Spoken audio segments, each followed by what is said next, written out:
பாருங்கள், இது எங்கள் வீட்டு தோட்டத்தில் சுண்டைக்காய் உள்ளது காய்ச்சிருக்குங்க. நல்லா ஒரு குழம்புக்கு வந்திருக்கு. நீங்கள் இதை போட்டு இன்றைக்கி சாம்பார் வச்சிடலாம். வீட்டிலையே காய்ச்சி செய்யும்போது ரொம்ப மனசுக்கு ரொம்ப சந்தோஷமாக இருக்குங்க. இதை இப்போ நம்ம சாம்பார் வச்சுக்கலாம். நான் ஒரு கிளாஸு துவரம்பருப்பு எடுத்துருக்கேன். இதை கழுவிட்டு எடுத்துகிட்டு வந்துடுறேன். இதை மூடி போட்டு நம்ம எப்பயும் போல் பருப்பு வேக வச்சு எடுத்துக்கலாம். இப்போ நம்ம சுண்டைக்காயை அலசிக்கலாம்.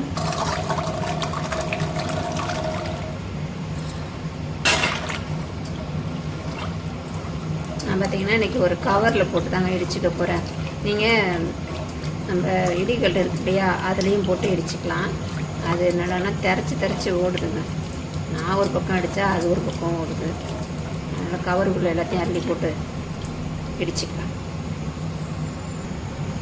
இதில் போட்டு இடிக்கலாம். இடித்தோம்னா என்ன ஆகுதுன்னா தெரைச்சி ஓடுது இல்லைங்களா.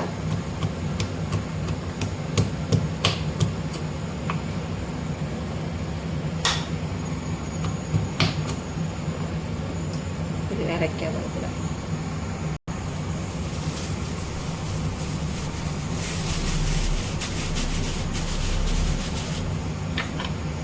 இப்படி போட்டு இப்படி இடிச்சிக்கோங்க. வரிசையாக இடிச்சிட்டு போனோம்னா நம்மளுக்கு எல்லாமே நசுங்கின மாதிரி ஆகிடும்.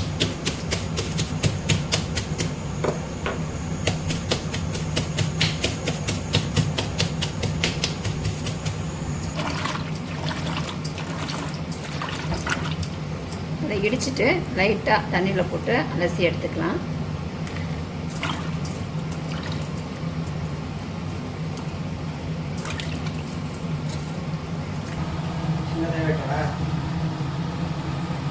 நம்ம சாம்பார் தாளிச்சிக்கலாம். பார்த்திங்கன்னா தாளிக்கிறதுக்கு எண்ணெய் சேர்த்துக்கலாம்.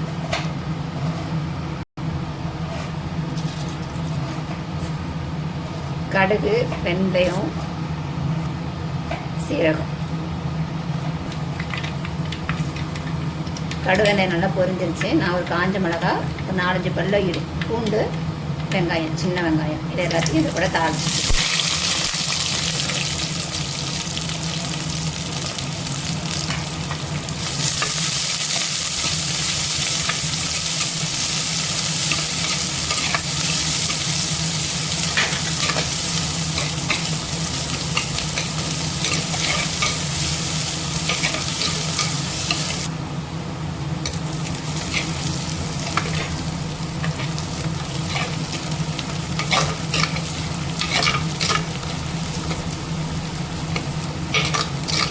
வெங்காயம் பூண்டு எல்லாம் நல்லா வதங்கிருச்சு.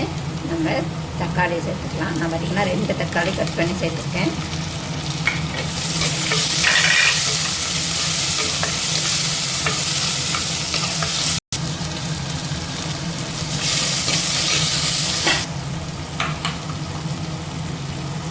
தக்காளி நல்லா வதங்கிருச்சு. நம்ம கட்டி வச்சுருக்க சுண்டைக்காய் இது கூட சேர்த்துக்கலாம்.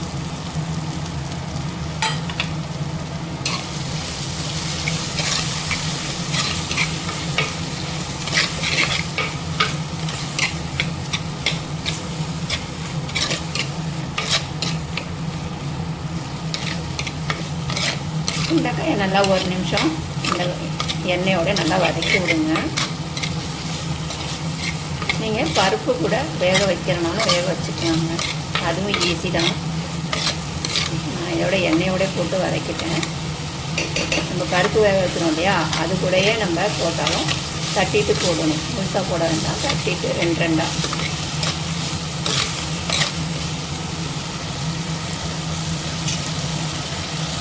நம்ம வீட்டில் அரைச்சிருக்கோம் இல்லையா மசாலா தூள், சாம்பார் தூள், அதை இது கூட சேர்த்துக்கலாம்.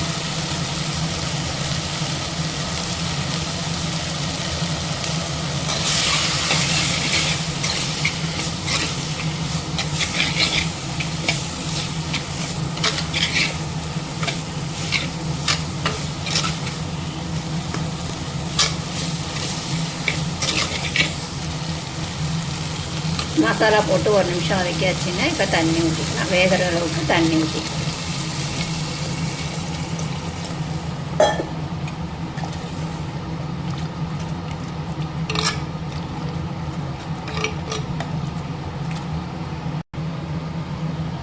இதே இன்னொரு அடுப்பில் தூக்கி வேக வச்சுடுங்க. அதுக்குள்ளே கீரையை பொரியல் பண்ணிக்கலாம். இதை மூடி போட்டு இன்னொரு அடுப்பில் வேக வச்சுடுங்க.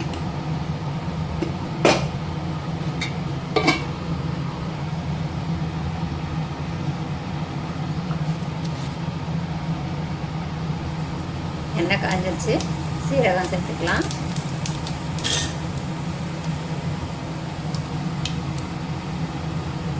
காஞ்ச மிளகாயும் பூண்டும்.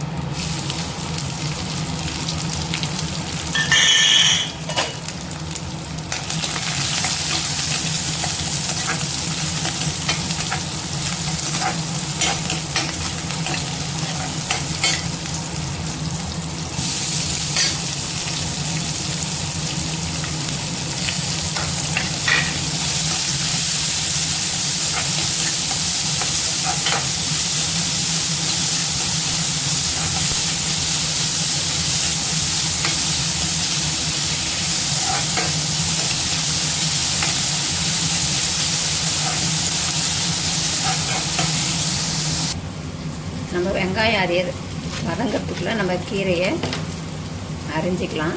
இது பார்த்திங்கன்னா நான் கீரை வேரெல்லாம் ஆஞ்சிட்டு அலசி தண்ணியெல்லாம் வடிகட்டி வச்சுருக்கேங்க. இதை நம்ம குட்டி குட்டியாக கட் பண்ணிக்கலாம். வெங்காயம் வதங்கிறதுக்குள்ளே இதை நான் கட் பண்ணிடுறேன்.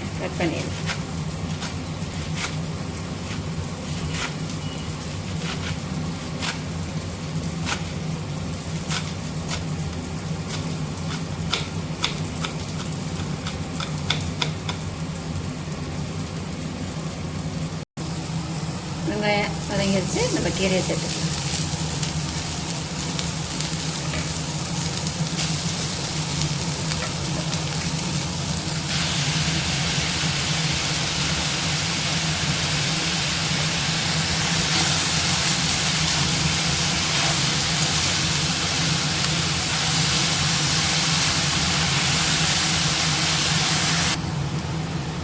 கொஞ்சமாக சிறுபருப்பு நல்லா கழுவிட்டு இது கூட சேர்த்துக்கோங்க.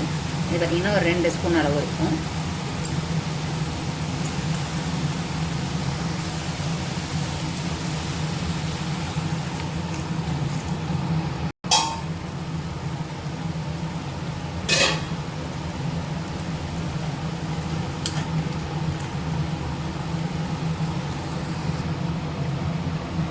சுண்டக்காய் நல்லா வெந்துருச்சு.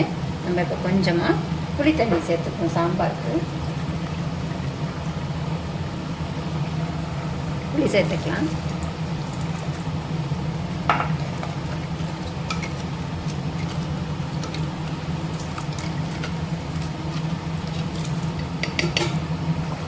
புளி ஊற்றி நல்லா கொதிச்சிருச்சு. கீரையும் அந்த பக்கம் வெந்துட்டுருக்கு. இப்போ நம்ம வேக வச்ச பருப்பை இது கூட சேர்த்துக்கலாம்.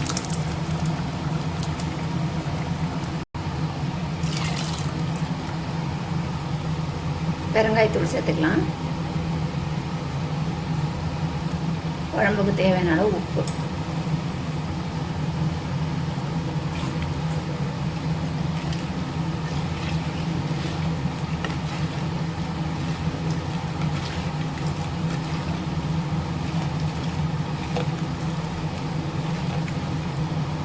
மூடி போட்டு நம்ம கொதிக்க வச்சுக்கலாம்.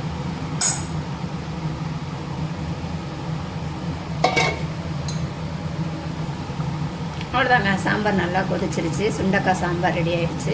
மேலே கொத்தமல்லி தூவி இறக்கணும்னா அருமையான சுண்டக்காய் சாம்பார் ரெடி. சுட சுட சாதத்தில் போட்டு கொஞ்சமாக நெய் விட்டு சாப்பிடும்போது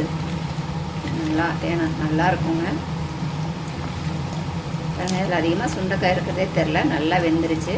நிறைய பேருக்கு சுண்டைக்காய் பிடிக்காது, ஆனால் செஞ்சு சாப்பிடும்போது நல்லாயிருக்கும். அது கடிக்கும்போது கொஞ்சம் இதாக இருக்கு இல்லையா, விதையாக இருக்க மாதிரி இருக்கும். அதனால் நிறைய பேருக்கு அது பிடிக்காது. ஏன் எங்கள் வீட்டில் என் பொண்ணுக்கே பிடிக்காது.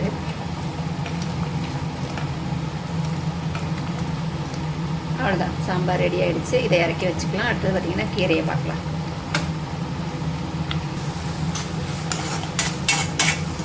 அருமையான முளைக்கீரை பொரியலும் ரெடி ஆகிடுச்சுங்க.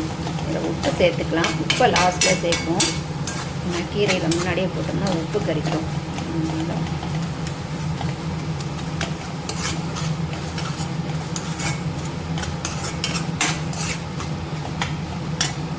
இது கூடவே துருவின தேங்காய்.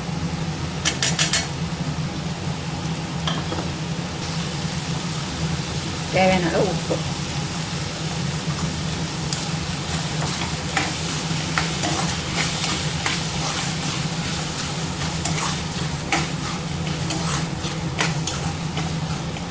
அவ்வளோதாங்க, முளைக்கீரை பொரியலும் ரெடி ஆகிடுச்சு. வீடியோ பிடிச்சிருந்தா லைக் பண்ணுங்கள், ஷேர் பண்ணுங்கள், கமெண்ட் பண்ணுங்கள், மறக்காமல் சப்ஸ்கிரைப் பண்ணுங்கள். இன்னொரு வீடியோவில் சந்திப்போம். டாடா பாய்.